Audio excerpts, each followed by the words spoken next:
우리 얼마 전에 한국의 기독교 방송에서 나왔던 뉴스 가운데 한 1분 25초 정도만 잠깐 우리 보고 말씀을 시작하겠습니다.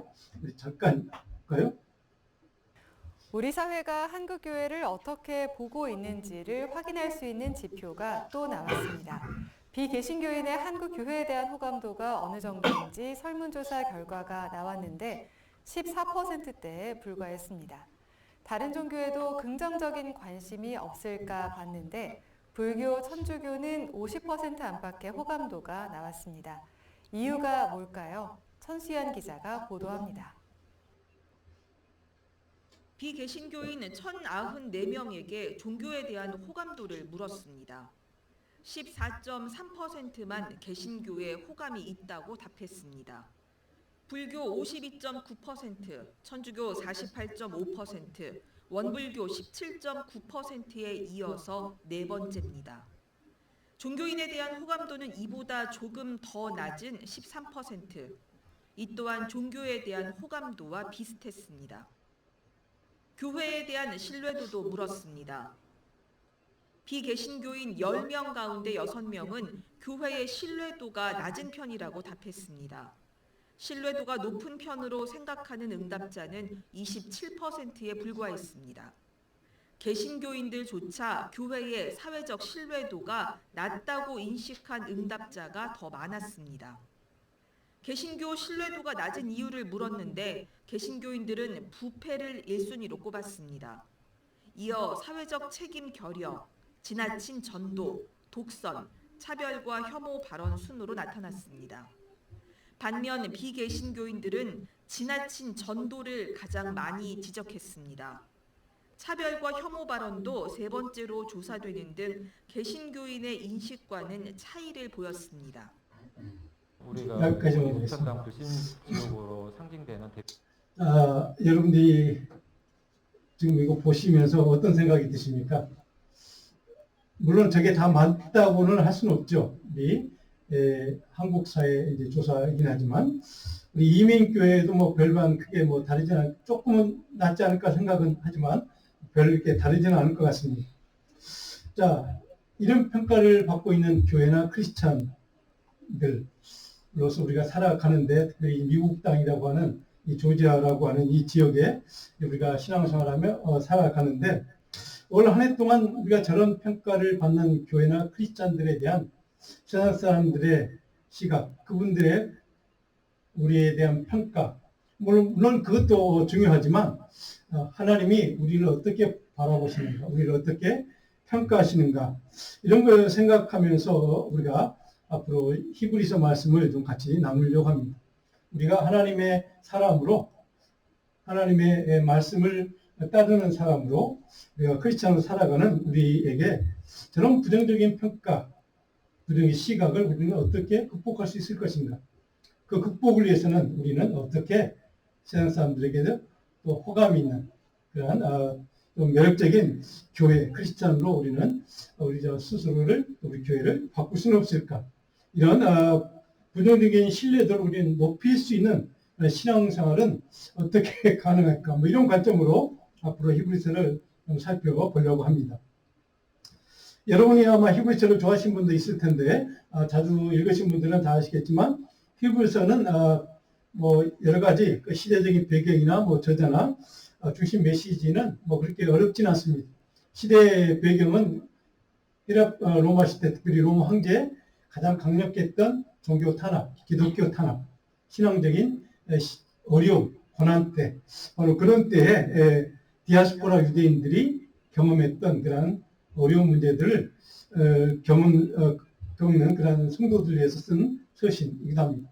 물론 디아스포라 유대인 크리스찬들을 위한 서신이고 또 그런 출신 가운데 한 크리스찬이 쓴 서신이라고 우리는 좀 이해하면 쉽게 그런 내용이 있겠구나라고 이해할 수가 있을 것 같습니다. 그런데 히브리서의 이 저자의 관심은 그런 삶의 시대를 살아가는 그 어려운 고통의 시대를 살아가는 그 크리스찬들에게 하나님의 말씀을 어떻게 적용할 것인가 하는 거에 관심을 갖고 이 서신을 쭉 기록해 나가고 있습니다. 그래서 히브리서를 기록한 기록자는 구약의 말씀 우리가 1장을 보시면 알겠지만 구약에 있는 말씀을 참 많이 이용합니다. 구약에 있는 말씀 많이 이용한다면 무엇입니까? 그의 성도들이 서신을 읽어보는 성도들이 유대인 출신들 과거에 그러니까 유대인들 출신들이 많이 있었다는 것을 우리는 알게 됩니다. 그래서 구약의 말씀을 인용하고 그런 말씀을 우리 신약에 예수님이 어떻게 그것을 이루셨는지 뭐 이런 것들을 이제 증언을 하면서 우리가 그런 말씀을 붙들고 어떻게 신앙생활을 할 것인가, 어떻게 고난의 시대, 어려움의 시대지만 하나님의 말씀대로 순종하는 참된 크리스찬의 삶을 살 것인가 하는 것을 쭉 기록하는 서신이기도 합니다.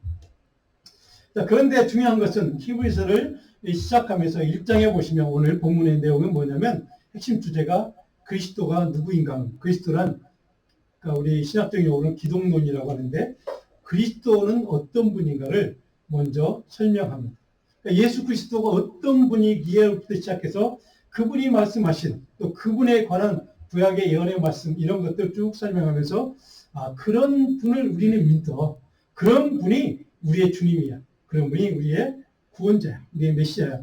그분이 우리의 성령이라고 하는 것을 쭉 설명하면서 고난을 당하고 핍박을 당하는 성도들이 그분 때문에 우리가 이 시대를 어려운 시대를 이겨내고 또 승리하고 믿음으로 올바른 세상 사람들에 대해서 세상 문화에 대해서 올바른 신앙적인 영적인 반응을 하며 살아갈 수 있도록 이렇게 돕는 서신이기도 합니다.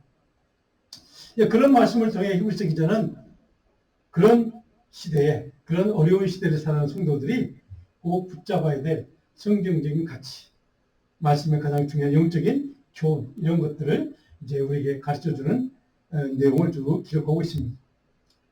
보통 뭐 여러 가지 이론이 있긴 하지만 이 히브리서는 50년에서 70년 물론 기원입니다. 그러니까 바울 사도가 활동했던 바로 그 비슷한 무렵에 그보다 조금 이후에 쓰여진 서신이다라고 이해하시면 그때쯤 이게 어느 정도 시대구나라고 이해할 수가 있을 것 같습니다. 물론 말씀드린 것처럼 저자는 유대인이지만 디아스포라 유대인, 이방 지역에 사는 유대인 출신의 어떤 크리스찬 이렇게 생각하시면 뭐 쉽게 그런 내용이 있구나 하는 것을 이해할 수 있을 것 같습니다. 자, 제가 말씀드려도 오늘 본문의 이야기는 기독론에 초점이 있습니다. 예수 그리스도가 어떤 분인가. 자, 그래서 오늘 1장 전체는 앞으로 이제 공부하게 될 히브리서 전체 내용의 서론적 이야기, 좀 기초적인 핵심적인 신앙적인 키워드, 예수 그리스도, 그분이 누군가를 오늘 1장은 설명하고 있고 그 말씀 우리가 읽고 이해해야만 2장부터 설명된 내용들을 그래서 이것 때문에 그리스도가 누군가를 우리가 알아야 되는구나, 믿어야 되는구나, 그분이 누구인지를 우리가 확실히 믿고 의지할 때 이런 신앙생활이 가능하겠구나 하는 것을 여러분들이 배울 수 있다는 것을 이제 이해하시고 오늘 본문 1장을 말씀을 좀 몇 구절만 이렇게 살펴보겠습니다. 자, 오늘 설교 들어보시면 제가 첫 번째 주제의 제목을 이렇게 달았습니다. 마지막 때 경배받으실 하나님의 아들의 정체와 능력의 말씀. 이렇게 제가 달았습니다. 자, 1절에 보시면 우리 조상들에게 말씀하신 그 하나님이 2절에 보시면 아들을 통해서 우리에게 말씀하셨다라고 합니다. 우리 조상들에게 율법으로 말씀하신 그 하나님께서, 아버지 하나님께서 그 아들 예수 그리스도를 통해서 우리에게 말씀하셨다. 그 말씀의 내용은 뭡니까? 복음을 얘기합니다. 하나님의 말씀, 복음을 얘기합니다. 그 말씀을 줬다. 그런데 요한복음에 보면 그 말씀을 주신, 복음을 주신 예수 그리스도가 누굽니까? 말씀 자체입니다. 그래서 로고스라고 합니다. 그러니까 말씀 자체로 이 땅에 와주신 그 아들, 그분을 통해 우리에게 말씀하셨다. 이렇게 이해하면 될 것 같습니다. 자, 3절에 보면 이는 그 아들 얘기입니다. 이는 하나님의 영광의 광채시요 그 본체 형상이시라 그의 능력의 말씀으로 만물을 붙드시며 죄를 정결케 하신다라고 3절은 우리에게 말씀하고 있습니다. 자, 이는 아들은 능력의 말씀으로 만물을 붙드신다. 자, 말씀이 그 자체인 하나님의 아들 로고스인 그분이 능력의 말씀으로 만물을 붙드시고 죄를 정결하게 씻어주시는 분이다 하는 것을 기록하고 있습니다. 성경적인 기독론, 예수 그리스도가 어떤 분인가를 그러니까 히브리서 기자는 이렇게 우리에게 설명해 주고 있습니다. 메시아의 말씀, 로고스 그 자체가 능력 자체라는 겁니다. 그분이 능력 자체. 자, 하나님의 본체 형상으로 성육신하신 메시아, 이 땅에 오신 예수 그리스도, 그분이 바로 생명의 능력 자체라고 하는 겁니다. 그래서 이 능력, 말씀의 능력 자체, 그분의 정체성을 우리가 그렇게 믿고 이해하고 그분을 붙들고 의지할 때에 이런 신앙생활이 이런 어려운 시대를 넘어갈 수 있고 이길 수 있고 극복할 수 있는 능력적인 신앙생활이 가능하다 하는 것을 말씀하기 위해서 그분이 우리가 믿는 그 대상 예수 그리스도가 어떤 분인가를 이렇게 설명하고 있습니다. 여러분도 예수 그리스도가 어떤 분인가 아마 조금씩은 다 다르겠지만 거의 같은 분으로 우리는 다 알고 있을 것입니다. 자, 디아스포라, 유대인, 크리스찬들 그들에게 편지를 쓰면서 첫 번째 주제로 삼은 게 예수 그리스도는 누구인가를 설명하는 것으로 히브리서는 시작이 되고 있습니다. 왜 그럴까요? 그래도 신앙의 가장 기본, 중요한 기초, 토대는 예수 그리스도 그분을 아는 것, 그분을 믿는 것으로부터 시작된다는 뜻입니다. 그러니까 예수 그리스도가 누구인가를 정확히 깨닫고 믿고 그분을 의지하는 믿음으로부터 우리 신앙생활의 모든 것이 가능해진다는 것을. 근데 그분이 누구인가? 바로 능력의 말씀 자체. 그래서 그분에게 능력이 있고 그분이 바로 말씀이고 그분이 바로 우리를 살리는 능력 자체인 것을 이렇게 설명해 주고 있습니다. 자, 하나님의 백성들이란 예수 그리스도를 믿는 하나님의 사람들은 어떤 존재인가? 바로 이렇게 하나님의 능력이신 말씀, 그분을 믿는 것이다. 로고스, 예수 그리스도를 믿는 것이다. 라고 하는 것을 이렇게 가르치고 있습니다. 자, 그런데 그분이 부위에서 설명합니다. 그분이 어떤 분인가? 오늘 본문의 5절을 지켜보니까 천사보다 훨씬 뛰어난 아버지 하나님의 아들 그리스도. 천사보다 뛰어나다. 라고 설명을 합니다. 그래서 5절에 보니까 또 다시 나는 그에게 아버지가 되고 그는 내게 아들이 되리라. 라고 말씀을 이렇게 이어가고 있습니다. 근데 그분에 대해서 모든 천사들, 6절에 보면 모든 천사들은 그에게 경배할 자다. 예수 그리스도는 모든 천사들에게 경배받아 마땅하신 분이다. 이렇게 이어가고 있습니다. 그러니까 천사들과는 다른 존재라는 거죠.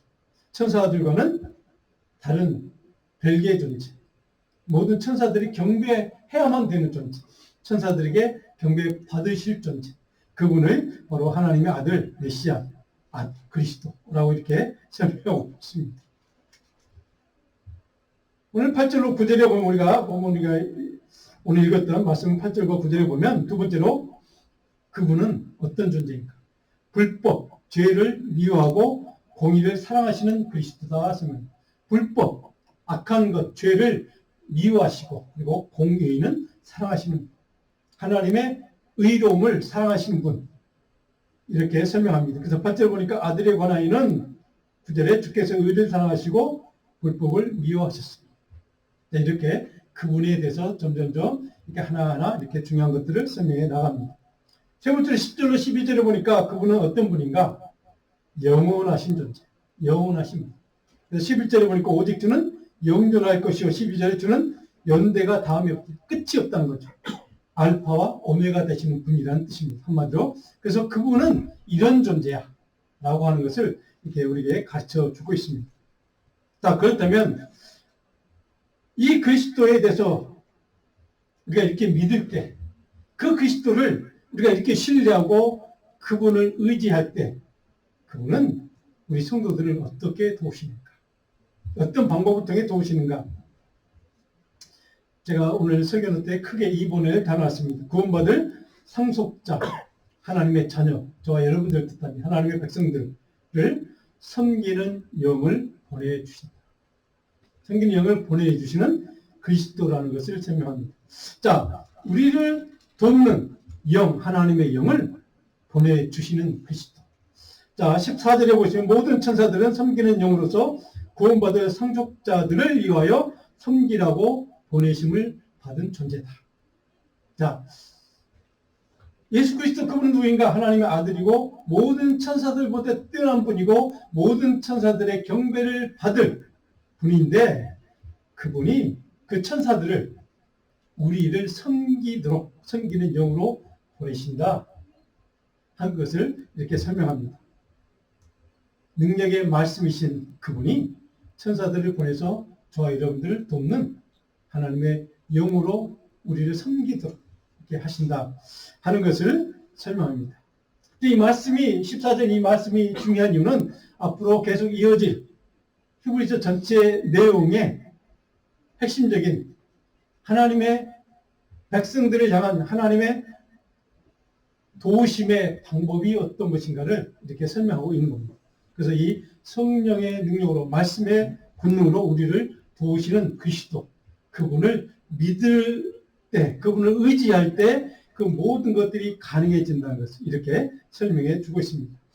다른 말로 하면 그리스도는 어떤 분인가? 하나님의 아들 메시아는 어떤 분인가? 바로 하나님의 영 능력으로 일하시는 분이다.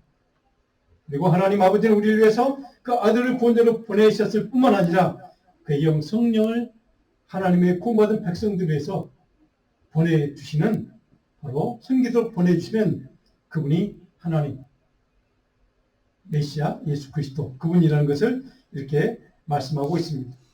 자, 히브리서 기자의 마음속에는 비록 자기가 지금 이 서신을 쓰는 그 서신을 읽는 성도들이 핍박을 받고 혼란을 받고 고난을 당하고 어려움을 당하는 그 시험과 미혹과 영적인 전쟁으로 해서 황폐해지고 정말 마음속이 정말 힘들고 어려운 그 성도들에게 너희들이 믿는 그 하나님은 이런 분이야. 그 하나님이 너희를 그렇게 어렵고 고통스럽게 사는 너희를 시험당하고 핍박당하고 미혹당하는 너희들을 그냥 버려두지 않아. 그분이 너희를 이렇게 도우실 거야. 이것이 오늘 바로 히브리서 이 서신을 쓰는 기자의 마음속에 품고 있는 성도들을 향한 마음이었습니다. 디아스포라 유대인 크리스찬으로 살아가면서 바로 그들의 삶 자체가 너무 견디기 힘들고 고통스럽고 그래서 심령이 메말라 황폐해지고 마치 화석처럼 마음이 심령이 굳어져서 하나님의 말씀을 경고에 붙들기 어려웠던 그 성도들 그들을 향해서 이렇게 히브리서 기자는 그들을 향해 바로 이분이 너희를 돕는 분이라는 것을 이분 때문에 너희들이 그 모든 환난과 시험과 고통과 황폐해진 그 심령을 그분의 도움과 능력으로 너희는 이겨낼 수 있다는 것을 그 상황을 극복할 수 있음을 그 성도들이 권면하는 유래의 메시지이기도 합니다. 너희들은 그렇게 살지 마.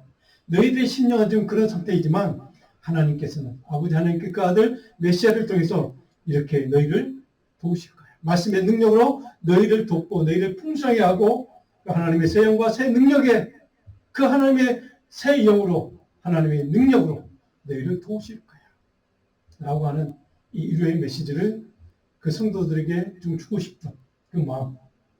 그래서 바로 그 마음 때문에 그리스도가 누구인가를 너희 정확히 믿는다면 그분에 대한 확신과 신뢰가 있다면 그분을 의지할 수 있다면 너희들은 바로 이런 능력을 입게 될 거야.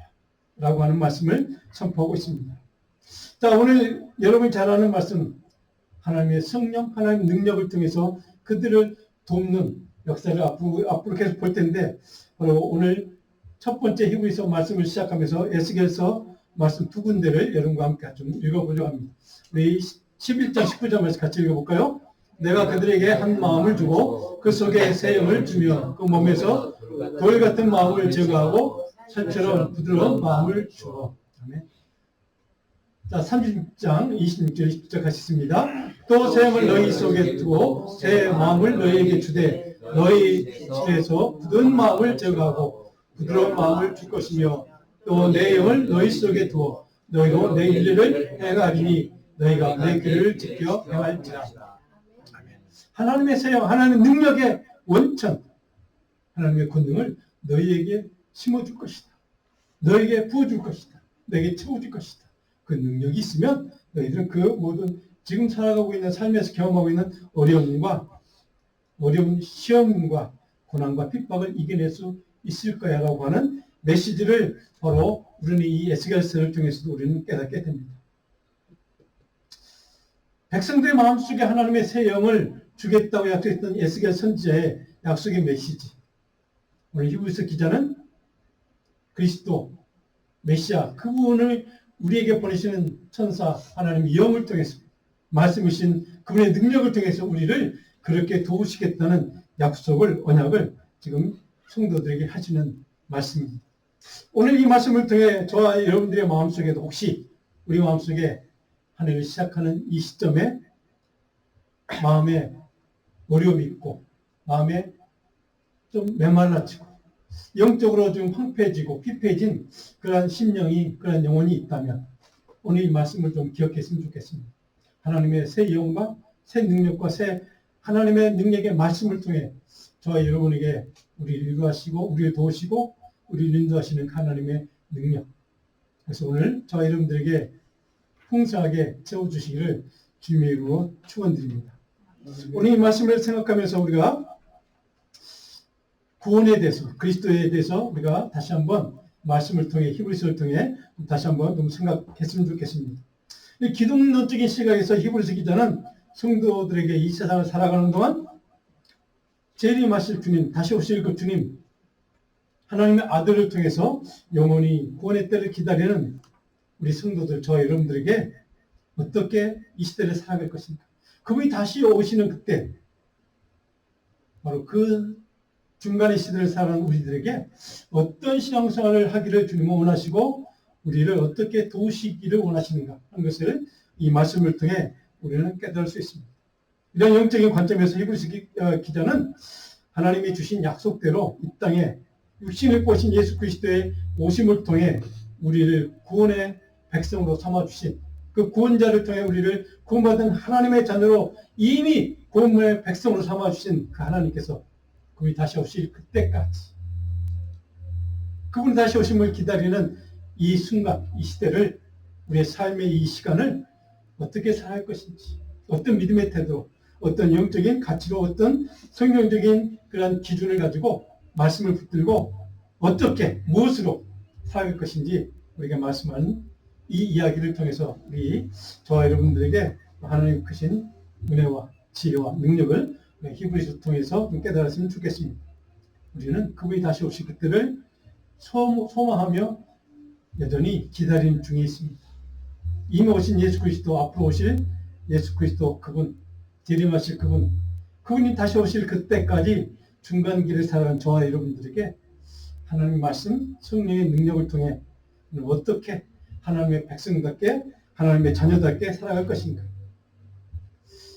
자, 워런 위어스비라는 분이 이런 말씀을 남겼습니다. 같이 한번 읽어볼까요? 지식은 받아들임으로 자라지만 마음, 심령 중심은 내어줌으로 성장한다.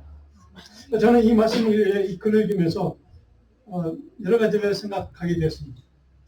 우리 인간의 지식이란 정보들을 통해서 뭐 뉴스든 책이든 뭐 신문 기사든 뭐 이런 것들을 통해서 우리는 받아들이고 또 우리 지식이 우리 안에서 뭐 많이 성장해 가죠. 그런데 우리 마음, 우리 심령, 우리 영적인 이 마음 중심은 바로 내어줌으로 성장합니다. 내어준다는 것은 뭐 여러 가지 있겠지만 뭐 이분이 얘기하고 싶은 것은 베푸는 것을 얘기하는 것 같습니다. 먼저 베푸는 것이죠. 먼저 내어주는 것이죠. 누군가에게 사랑을 베풀고 관심을 베풀고 자기가 갖고 있는 것을 재물을 베풀고 나누고 하는 뭐 그런 나눔의 삶을 표현한 것 같습니다.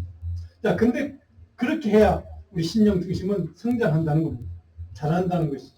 우리 크리스천의 삶이란 바로 이런 삶을 사는 것이 영적인 가치가 있는 삶이고 우리 영적인 성장이 있는 삶이라는 것을 말씀하고 있는 것 같습니다. 우리가 살아가다 보면 대부분의 사람들은 누구의 관심이나 사랑에 목말라하며 살아갑니다. 저를 보면서 여러분이나 누구든 다 마찬가지일 것입니다. 근데 누군가의 관심과 사랑을 얻을 수 있는 방법은 자신의 마음 중심을 먼저 열어주고 또 사랑을 먼저 베풀어야 한다는 것. 이 원리가 굉장히 중요하고 또 가치가 있고 다 아는 것 같은데 참 어려운 그러한 원리이기도 합니다. 마음이란 먼저 주면 줄수록 나누면 나눌수록 넉넉하고 풍성해진다는 그러한 이야기일 텐데, 자, 우리는 그렇게 사는 것이 참 어렵습니다. 힘듭니다. 그런 삶을 사는 것이 바로 우리의 마음을 더 성숙해지고 깊어지고 푸석해진다는 것을 우리는 알고 있음에도 실제로 우리 삶 속에서 참 그게 힘든, 우리의 마음이 어려워서, 여유가 없어서, 또 여러 가지 삶의 환경이 어려워서, 물론 그런 여러 가지 이유들이 있을 것입니다. 자, 그런데 우리가 신앙생활을 하면서 우리가 하나님의 백성으로 살아갈 때 열린 삶으로, 열린 마음으로 우리가 누군가에게 다가가고 누군가에게 관심을 나누고 사람을 베풀고 나눌 때 우리의 마음이 더 커지고 풍성해지고 성장하고 믿음이 점점 깊어져 가는 것을 우리는 다 알고 있고 또 우리는 그것을 경험할 때도 있습니다. 오늘 히브리서 기자는 우리 성도들에게 우리의 마음을 여는 길, 우리의 마음속이 풍성해지는 것, 우리 마음이 넉넉해지는 길, 우리 마음이 능력이 생기는 길, 그것은 바로 예수 그리스도 그분, 능력의 말씀이신 그분, 우리에게 천사를 통해서 하나님의 영으로 우리를 도우시는 그분을 온전히 믿고 신뢰하는 길. 그것이 우리의 영적인 마음을 넓히는 길, 풍성하게 만드는 길이라는 것을 히브리서 기자는 우리에게 말씀하고 있습니다. 사랑하는 성도들은 바로 이 히브리서 기자의 말을 우리는 깊이 생각하며 앞으로 말씀을 읽으면서 우리의 마음속에 예수 그리스도 그분의 능력과 그분의 말씀과 그분의 성령의 권능을 통해서 우리가 하나님을 향해서 먼저 마음을 열고 주님을 향해서 다가가고 또 그 마음으로 우리 이웃 한 사람들에게 다가가는, 그 마음을 열고 먼저 그리스도의 사랑과 긍휼을 베푸는 그런 삶을 통해서 저와 여러분들이 더 우리의 영적으로 성장해가고 성숙해지고 또 깊어져가는 그런 삶이 저와 여러분의 삶이 되기를 간절히 소원합니다. 오늘 이 주제를 우리가 생각하며 몇 가지 성경 구절을 읽고 오늘 좀 마무리하려고 합니다. 시편 27편 1절을 보면 이런 말씀이 있습니다. 같이 읽어볼까요? 여호와는 나의 빛이요 나의 본이시니 내가 누구를 두려워하리요. 여호와는 내 생명의 능력이시니 내가 누구를 무서워하리요. 여호와는 내 생명의 능력이시니 우리 주님 그분이 우리의 능력의 근원이십니다. 그분의 능력이 우리 안에 충만해지는 그런 믿음과 신뢰가 있을 때 우리는 그 능력으로 누군가에게 다가갈 수 있고 나아갈 수 있다는 말씀입니다. 자, 고린도 전서 2장 4절 5절 같이 읽어볼까요? 내 말과 내 전도함이 설득력 있는 지혜의 말로 하지 아니하고 다만 성령의 나타나심과 능력을 하여 너희 믿음이 사람의 지혜에 있지 아니하고 다만 하나님의 능력에 있게 하려 하니라. 하나님의 능력이 있어야 한다는 말씀. 자, 오늘 요절 말씀입니다. 고린도후서 13장 4절 같이 읽어볼까요? 그리스도께서 가심으로 십자가에 못 박히셨으나 하나님의 능력으로 살아계시니 우리도 그 안에서 약하나 너에게 다 하나님의 능력으로 그와 함께 하나님의 능력으로 살아, 하나님의 말씀으로 살아, 하나님의 성령의 은혜로 살아. 저와 여러분의 우리의 삶 속에, 우리 신앙 속에 우리를 더 기뻐지게 하고 성숙하게 하고 그 성숙한 믿음으로 우리 주변의 사람들을 그렇게 사랑을 같이 나누고 베푸는 그런 믿음의 사람들이, 그런 은혜의 사람들이, 말씀의 사람들이, 능력의 사람들이 저와 여러분 우리 자녀들 되기를 주님으로 축복합니다. 기도하겠습니다.